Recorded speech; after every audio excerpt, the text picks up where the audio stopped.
Are ghosts real? I'm Robert Joe, and you're about to find out. Right now. I Wouldn't Go In There starts now.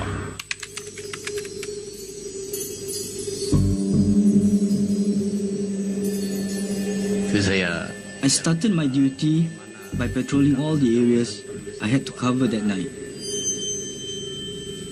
Suddenly, I heard footsteps. I was too scared to look.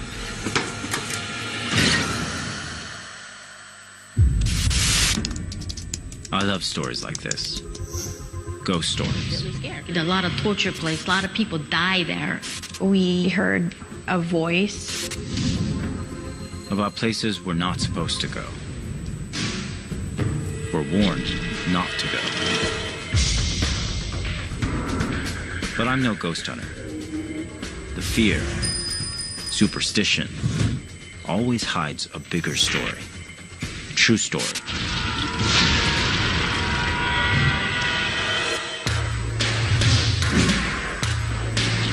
What really happened here?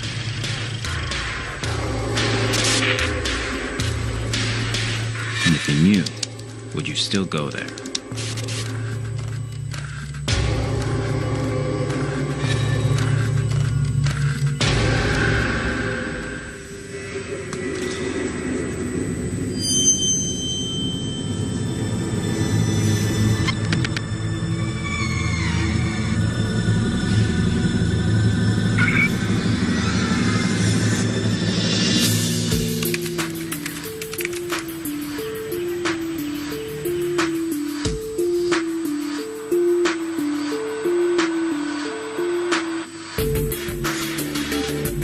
My name is Robert Joe. I'm a blogger and urban explorer. My theory is that whenever you find a place with lots of ghost stories, it's often because a true horror or tragedy inspired them. Penang, Malaysia was no exception. I found one curious story at a former British World War II fort on Penang Island. Today, it's been converted into a museum.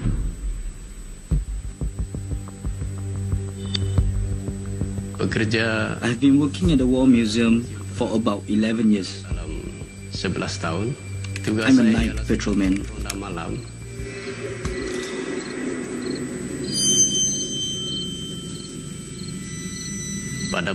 It was exactly 11:15 that night. As I looked up at the sky, I saw the full moon.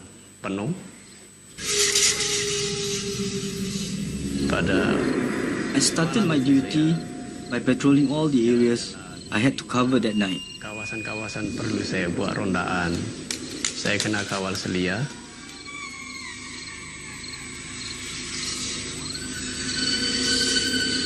Kemudian saya Later, I went to the alley below the control tower. Bangunan menara kawalan. Kemudian saya terpandang. When I looked up, ada sosok. I saw a figure looking at me. Perhatikan saya. Saya He was holding a long rifle with a bayonet. Muncung senapan panjang, bayonet dan juga samurai. And a samurai sword. Dan saya semakin I wondered why he was there. Malam-malam begini tiba-tiba ada seorang yang. Jadi saya semakin. I became nervous. Kemudian saya terus. Then I went upstairs to check if what I saw was real dan benar. Saya terkejut. I was shocked. Di mana yang saya what I had seen earlier wasn't there. Kemudian and then I realized something wasn't right.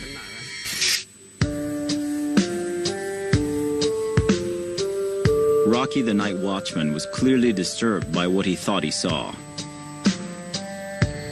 Even though I don't believe in ghosts, in my experience, stories like Rocky's don't just surface out of thin air. They usually have an element of truth. A truth based on events from a forgotten past. The British built this fort in the 1930s, only to abandon it to the Japanese at the onset of World War II. What could have happened there before it became a museum?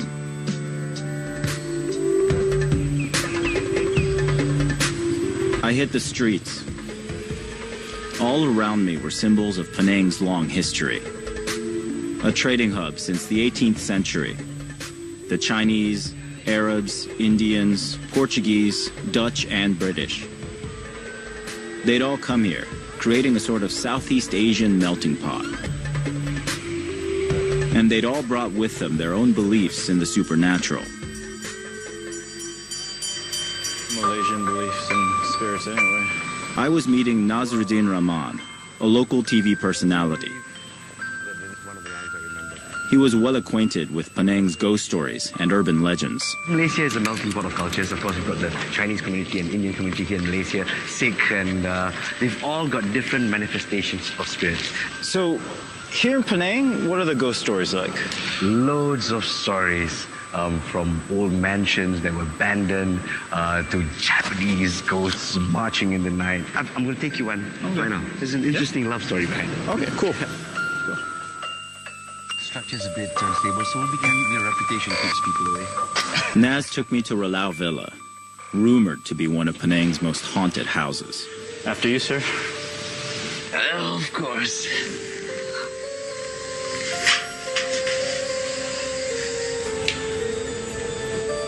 It was built way back in 1930 by the wealthiest man in Penang. Right, urban legend has it that once upon a time, back in the day, a wealthy family from Hong Kong had come here to stay. And the wealthy man's daughter fell in love with a poor local man here in Penang. Forbidden love. And of course, because it was forbidden, the daughter decided to commit suicide right here in this place. And ever since then, many strange happenings, according to urban legend, of course. Do local people come here? Are they afraid of this place? Places like this would invite spirits to reside from within. And generally, the local populace would stay away, but I don't get a negative feeling. Not a positive one either, but maybe a little bit of sadness. It was a tale of star-crossed lovers that sounded straight out of Shakespeare. An abandoned mansion, an abandoned fort. Whatever happened in places like these often got tangled up in urban legends and superstition. What struck me about Rocky's paranormal encounter were the details. The samurai sword, bayonet rifle, left no doubt as to the Phantom's Japanese origins. The British built the fort some ways from the town, and the hill where it stood was nicknamed Bukit Hantu, or Ghost Hill by some. Penang seems full of ghost stories, but Rocky wasn't afraid of ghosts. He was afraid of a specific ghost. I want to know what he saw and why he was so terrified. And also why the locals call this place Ghost Hill. Makes you wonder what really happened there.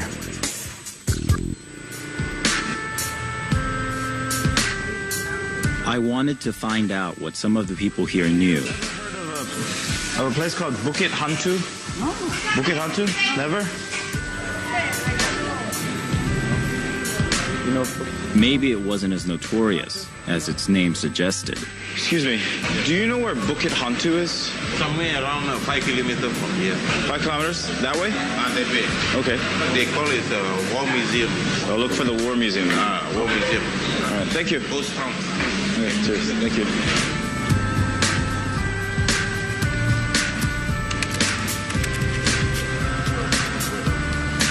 I finally made it to the foot of what is apparently Bukit Hantu. Oddly enough, it was really hard to find. One gentleman did finally know where it was and was able to point me in the right direction. So I'm going to go up and see if it has anything to do with Rocky's story.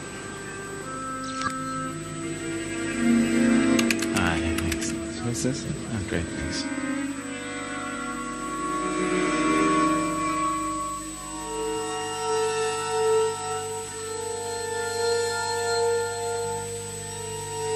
According to this map, this here is the observation post. Rocky saw the ghost. It must be up on that top floor there from, I think, around this position. He said he came around and tried to turn on a light switch. I'm going to assume it's this one over here. All right, let's go look for Rocky's ghost.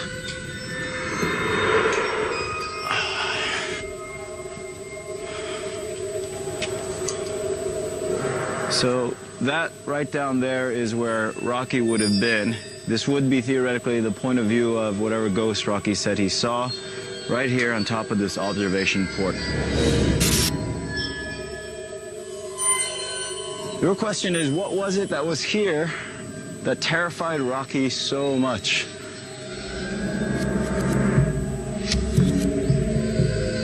The way Rocky described the samurai sword-wielding ghost, it was clearly a Japanese soldier from the Second World War. The Japanese did take over this fort after the British abandoned it. But what did they use it for?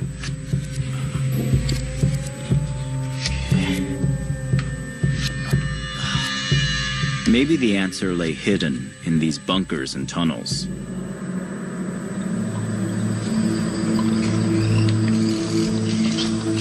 Oh, wow. There must have been prisoners that were kept here. And that's what I imagine this thing is. It looks like one of the figures from the Abu Ghraib pictures that came out on the internet.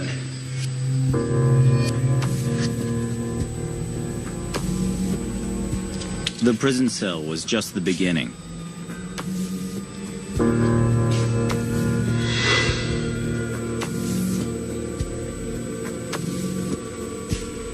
The pictures, torture instruments, and plaques all gave the impression the fort was some kind of Japanese garrison during World War II.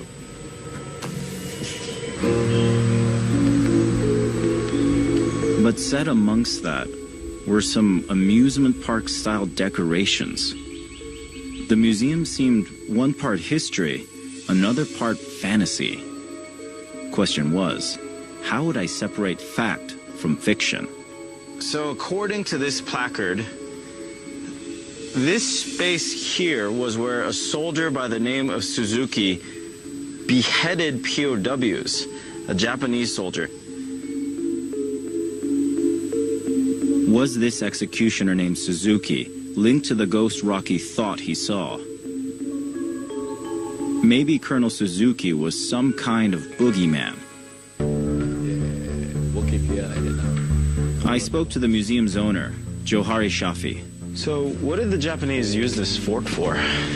Japanese, on 16 December 1941, Japanese invade Penang, and then they turned this place, or this fort, become a POW camp for the first one in northern Malaya at that time. Really? Yes. According to Johari, the Japanese had turned the fort from a British outpost to a place of detention, and even worse. They torture people here, at this room. Right here? Yeah. Like, for example, pulling the nail, then take out the eyes. This is a normal practice by Suzuki and his people here.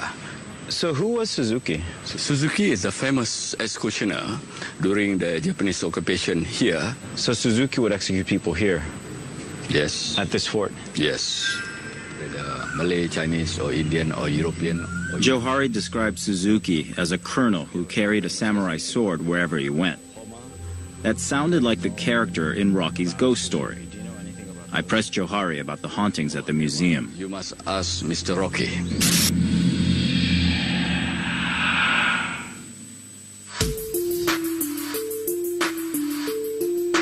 I came to Penang, Malaysia, to investigate rumors of hauntings at a World War II museum. Johari, the museum's owner, told me a Japanese colonel named Suzuki had been a ruthless executioner here. Rocky the Night Watch said he had seen an apparition holding a rifle and samurai sword. Was there a connection between Suzuki and Rocky's ghost? I took another look at Rocky's testimony for more clues. Suddenly, I heard footsteps. Orang berjalan. Terus saya meluru ke I ran bawah down from the control tower menuju ke to see where the footsteps came from. suara tapak kasut. Saya I was panicking panik. as I reached for the light switch. Perlu saya menyalakan switch lampu di sana. Dia berdiri Suddenly, di sebelah. he was standing in front of me. He looked really fierce. Berpandangan garang. Saya pastikan He was in the uniform of a Japanese soldier. ala tentara Jepun. Saya melihat beberapa I thought bajunya he must be someone of high rank. seorang pegawai yang berpangkat tinggi. Apabila dia pegang As he held his samurai sword, he asked me to come closer. I was too scared to look.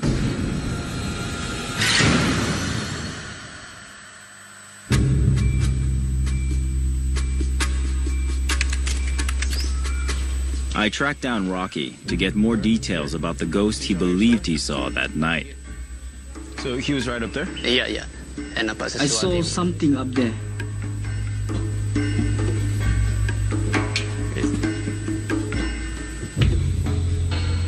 Did you know who the ghost was? I was confident he was a Japanese army officer.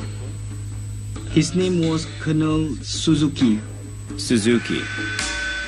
Rocky's ghost was the same colonel that allegedly tortured and executed people at the fort. And apparently, there was even a photograph of him. So which one is Suzuki? Iya,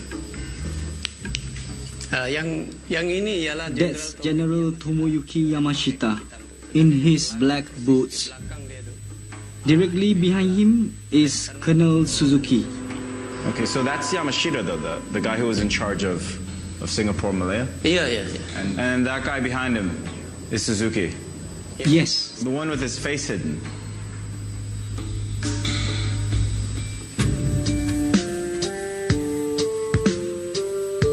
Looking at Rocky's picture, General Yamashita's face was clearly visible, but the person next to him, there's no way of knowing who that was. I don't see how Rocky could guess that was Suzuki. Something about the story just seems off. I needed to find out if Colonel Suzuki had even existed. And if so, what had he done to evoke such lingering fear?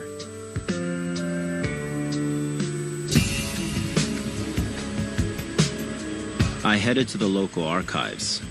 I wanted the truth about the Japanese occupation of Penang and this infamous colonel.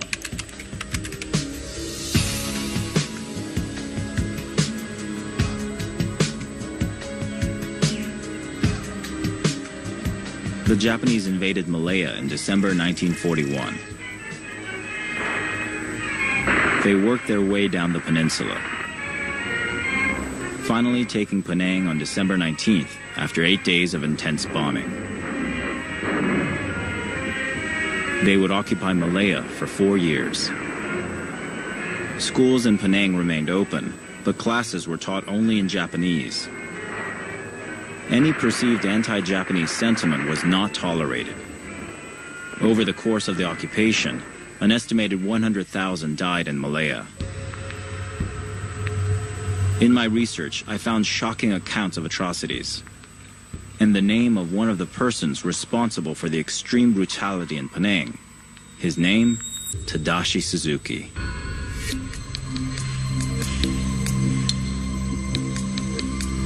Suzuki was real. I tracked down someone who survived the Japanese occupation. He still lived in Butterworth, across the strait from Penang Island, and I figured he might know something about this Suzuki. Robert David had vivid memories of life under the Japanese. You're walking along the road, suddenly the Japanese truck will come, catch you, put you in the truck and take you away. You don't know what happened actually. Your husband has gone out, your brother has gone out, and he said, come back. So day to day, you lived in fear. You really don't know what will happen to you. Let me show you this picture. At the museum, we were told this person was Suzuki, a man by the name of Suzuki. Do you know who Suzuki is? Yeah, he was a CPO in Butterworth, Chief Police Officer. This person here? Has he long hair? Long hair up to here. But he had shoulder-length hair. How do you know what he looks like? I have seen him. You saw Suzuki? I have seen him many times. He's in Butterworth. I'm in Butterworth. We see him everywhere. This was a surprise. Someone who had actually seen Suzuki in the flesh. But there was one important twist. Mr. David said Suzuki was never on Penang Island at the fort, but rather in Butterworth on the mainland. Was Suzuki in Penang Island? Was he ever? No, Butterworth. Never in Penang? No. Were you afraid of him? Sure, everybody was afraid of him. Mr. David told me Suzuki had been the chief of the Japanese garrison police, who terrorized the people of Butterworth. Mr. David, what was this building? During the war, the Japanese occupied it. This is where the garrison police was under Suzuki, CPO Suzuki. The Japanese had commandeered the building, and it was from here that Suzuki controlled Butterworth with sheer brutality. From here, they took the young boy to have him executed. For 3 months. Mr. David had actually witnessed Suzuki behead a young man. This place was an open field, and there was nothing here. It was all open. I was cycling, so I was almost reaching a place when garrison police, local people under Suzuki work, they just stopped me and said, go here. So I saw a big crowd when I came here, and every one of them apparently was forced to come to witness this execution. So I was in the crowd. There I saw this boy kneeling at the head of the grave, which was already dug and ready. There Suzuki was there.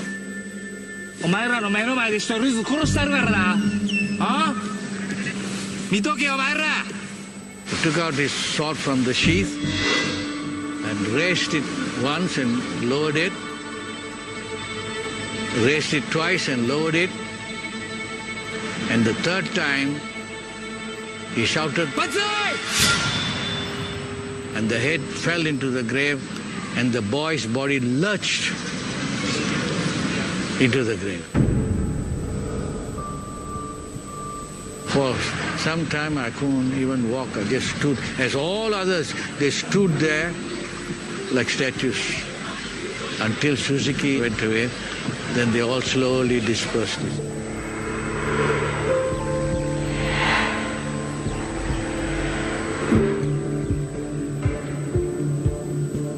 My investigation was turning into a true history mystery. Robert David, who had been a young man in Butterworth during the Japanese occupation, said Suzuki was frighteningly real, but didn't believe he was ever at the fort on Penang Island, but was actually the head of the Japanese garrison police in Butterworth. So part of the story at the War Museum appeared accurate. Suzuki was a murderer, and his brutal acts were still haunting the memories of those who witnessed them. But what did the Japanese actually do at the fort during their occupation of Penang? The way the museum blended fact and fiction made it hard to know for certain.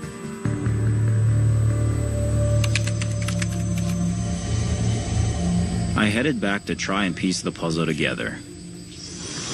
I'm back at the War Museum. It's actually a little creepier at night. The complete lack of light helps, certainly. And the fact that one misstep and I could tumble down hills. Yeah, there we go. Everything's got a little bit more of that creepy patina.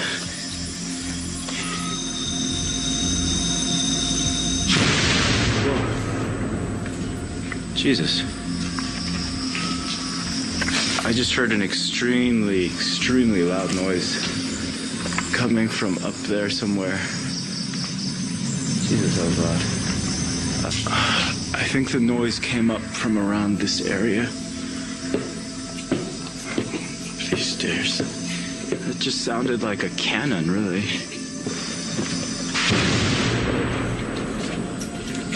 Okay, it definitely came from up here. I think we're getting closer.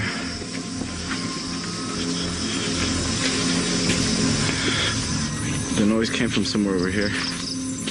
Whoa. You guys scared the shit out of me. What? What was that?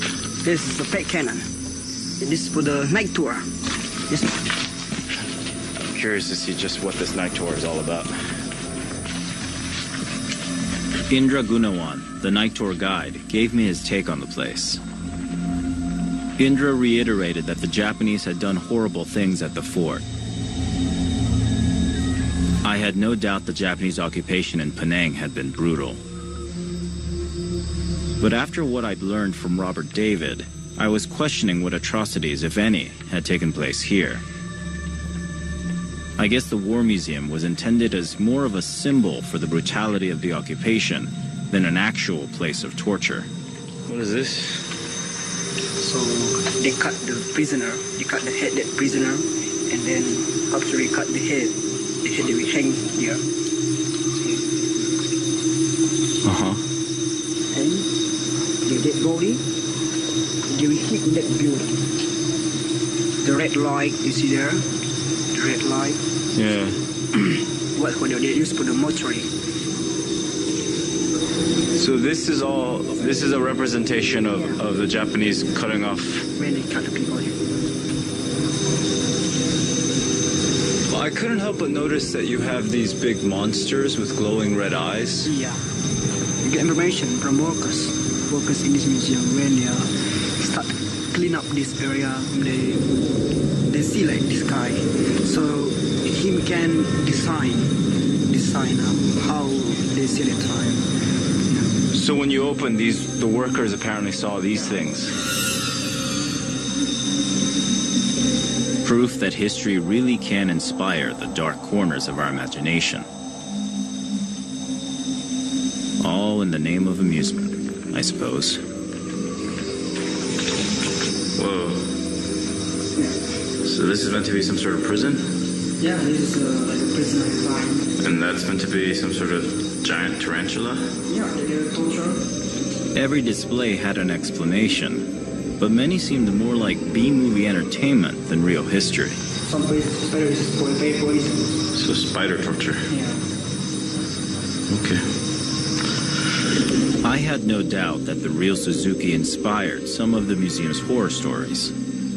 But there was no proof that Suzuki was even there, or that the Japanese used it for torture and executions. How did the museum collect the information? How did the museum research this information? My owner, and boss. So him going to anywhere to take out this secret, especially to England, what happened here, how many costs they make in this place, everything. Anywhere to learn. So we may like us also workers here we also learn from him. Okay. Yeah. Okay. So it was all independently researched. Yeah. I see. Okay, I'm starting to get the full picture now. War Museum isn't a war museum so much as it's an amusement park that's called War Museum, that's set in a historical place with real artifacts and fun stuff to do, but no clear line separating one from the other. During World War II, under the Japanese occupation, Penang was a base for Nazi U-boats for operations in the Indian Ocean. I wouldn't go in there. Stay tuned to the National Geographic Channel.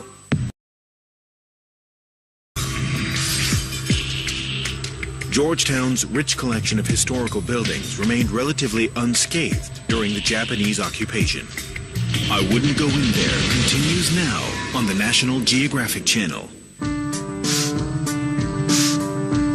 I came to Penang, Malaysia to investigate the history behind a ghost story. A ruthless Japanese soldier was said to haunt a former World War II fort. The ghost that the night guard believed he saw was based on a real person, a Japanese military police officer named Tadashi Suzuki. This Suzuki was no ghost, but a very real monster. While Suzuki never executed anyone at the fort, he did commit horrible crimes elsewhere in Penang.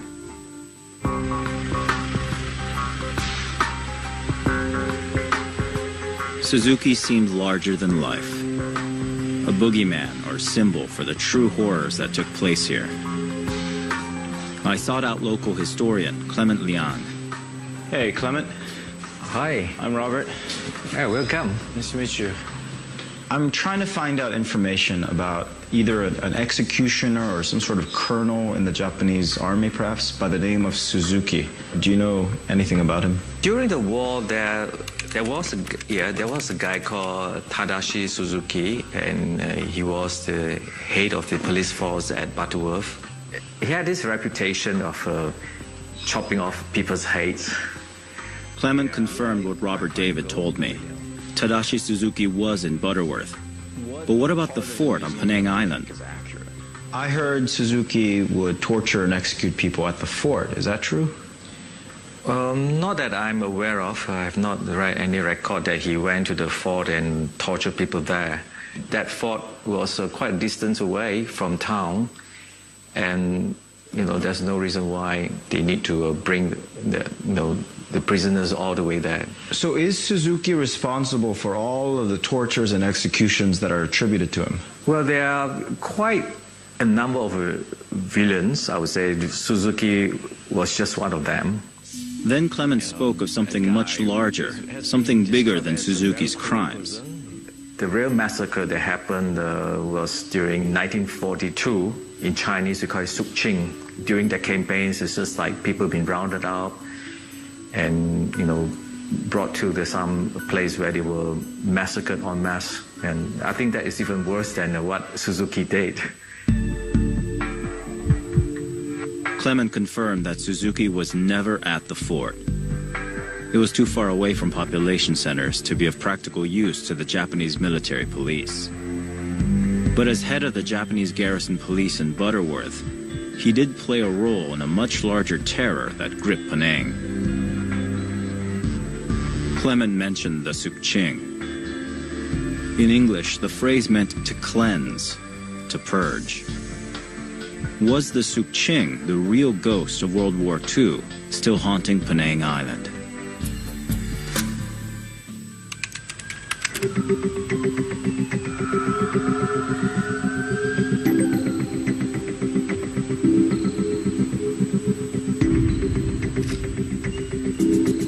I tracked down another survivor.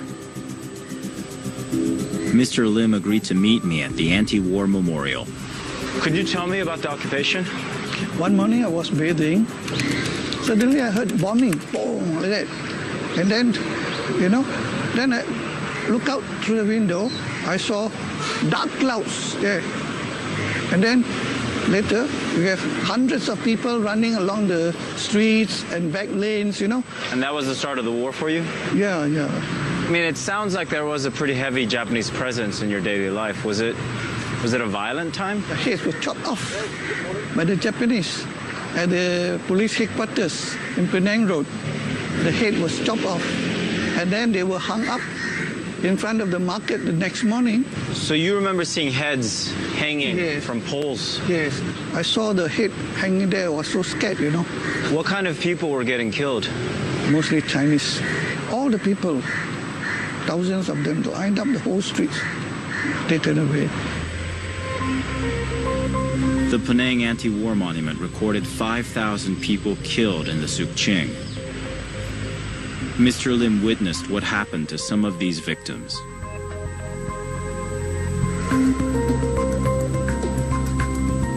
Suzuki was just one among many engaged in this organized murder of Chinese civilians. There was a deeper history to this Japanese animosity towards the Chinese. And then it happened. That which is stronger than stone walls had at last been born in China. The will to resist. In 1937, nearly 200,000 Chinese rebelled against their Japanese occupiers in China.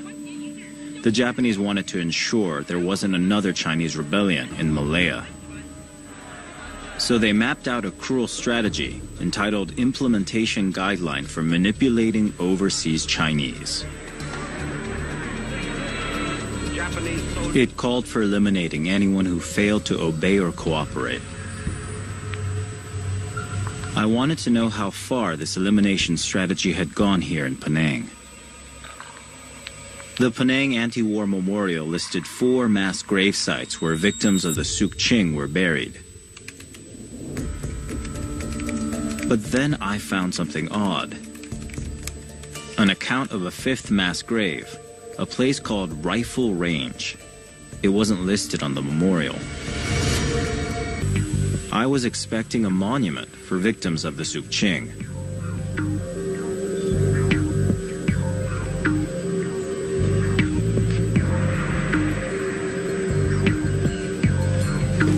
I'm looking for mass graves from the Suk Ching massacre. Are they here?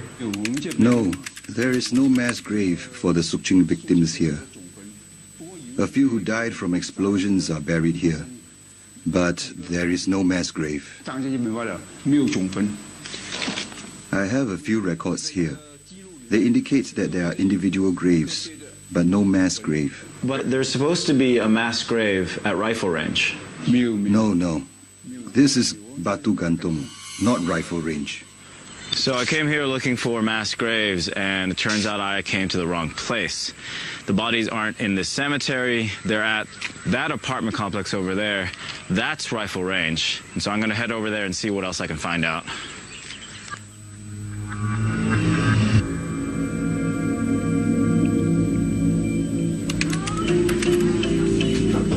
The thought crossed my mind. Could an entire housing estate have been built over a mass grave? A huge cemetery abutted a rather run-down housing block. But where was the mass burial site? I was given the name of an eyewitness who could tell me about the mass grave.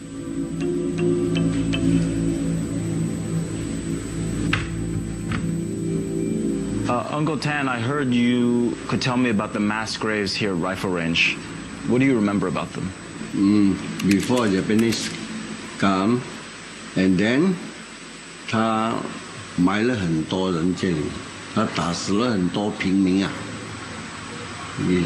所以啊，这里啊，这个地区啊，埋了很多这个人。Were these bodies from the Suk Ching massacre? Yeah, Suk Ching 啊。Yeah, 日本人肃清的时候，是了，他们没有讲道理的，他就是这样埋，打死了就这样埋下去了。So you saw the bones? Yeah, 因为我们刚搬进来的时候啊，我们来看屋子的时候啊，他这个屋子有那个拖拉机啊，挖起来。挖起来我们看到了，所以我们看到很多骨头啊。How long ago was this? 50 years. 50 years ago, wow. So the 60s? Yeah. 1960s. Yeah. So I just spoke with Uncle Tan, and it turns out that there were mass graves here at these Rifle Range apartments. Where the bodies were moved, I don't know, but they were here. Two brave investigators. I came to Penang, Malaysia, because of an old World War II fort that was said to be haunted. I believe the haunting was a myth, but it was based on a very real monster, Japanese police officer Tadashi Suzuki. Yet he was just one man involved in the systematic killing of Chinese civilians here. It was known as the Suk Ching, the Purge. I identified 5 mass graves from the Suk Ching, including one I investigated called Rifle Range. But I had a feeling this was just the tip of the iceberg.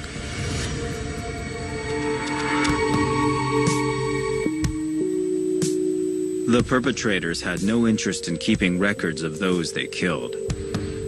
To get to the truth, I'd have to talk to survivors and their families.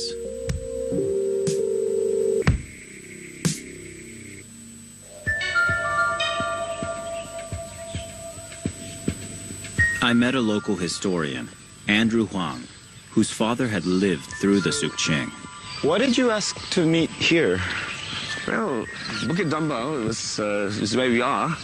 This was the site of two mass graves. So they came and they dug up a pit. In the pit they found 250 skulls. It was right around here? Yeah, well, it's somewhere down there.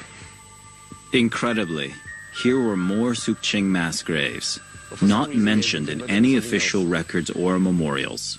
So how many people were executed during the Sukching? In Penang, on the island, 5,000, probably more. They basically added up the various places, 1,000 bodies in Rifle Range, about 1,000 bodies in the Penang prison. They were buried on site, you see, and in the prison grounds itself. And then there was about, maybe in Kum Hill, there's another location, there's supposed to be a couple of thousand there. There were also others at Batu Feringhi by the beach. And those bodies, we don't even know whether they were buried or they were thrown into the sea. 5,000, I think, is a very conservative figure. During the 1946 war crimes trial in Penang, a gravedigger testified to burying 1,000 bodies. It was only after this shocking revelation that the British exhumed the bodies. So if bodies here were exhumed, why weren't the bodies at Rifle Range exhumed? Oh, they were, but 10 years after the war crimes trials, in 1956. And that was because they wanted to develop the area to turn it into public housing. And it was going to be multi-storied public housings. So in the process of excavating, preparing the land, they discovered these bones. Obviously they had to stop work and figure out what to do with all these bones. It was starting to make sense. The bodies weren't under those apartment blocks. They were discovered because of them, because the site had been excavated. It was a pure chance discovery. So in the end, the local authorities had no choice. They had to get it all cremated, and the ashes were put in boxes and buried in various cemeteries. So why wasn't Rifle Range on the list of exhumations on the memorial? We're talking of different years. The earlier exhumations, when they were interested in locating bodies of Japanese victims, that was all done in 46 and 47.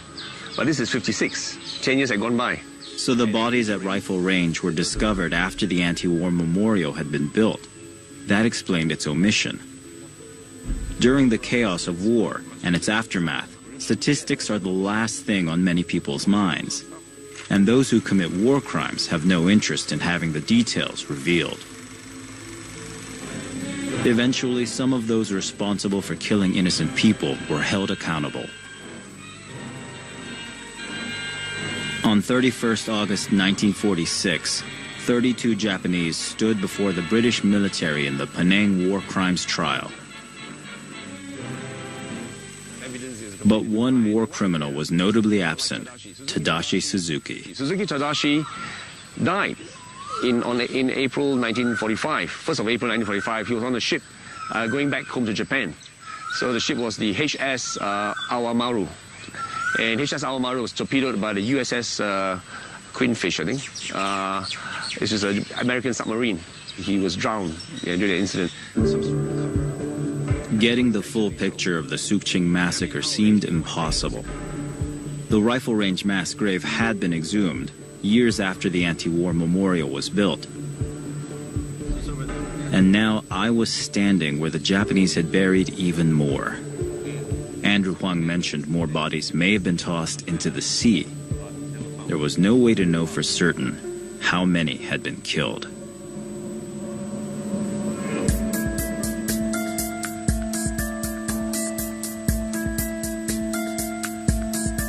It was through Suzuki that I had begun to understand the true horror that had gripped Penang.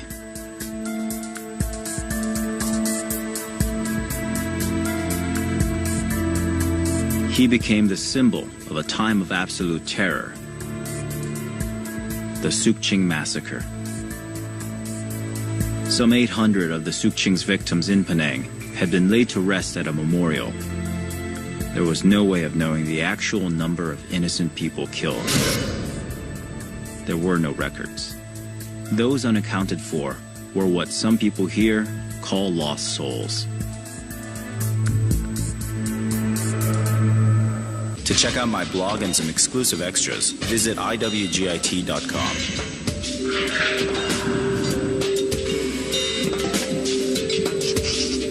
What's my next haunted location in Asia? Tune in next week to find out.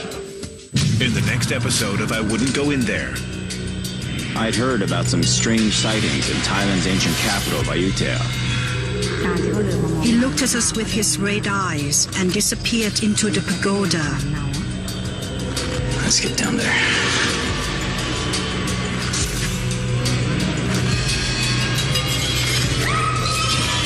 I Wouldn't Go In There, next Friday night at 11 on the National Geographic Channel.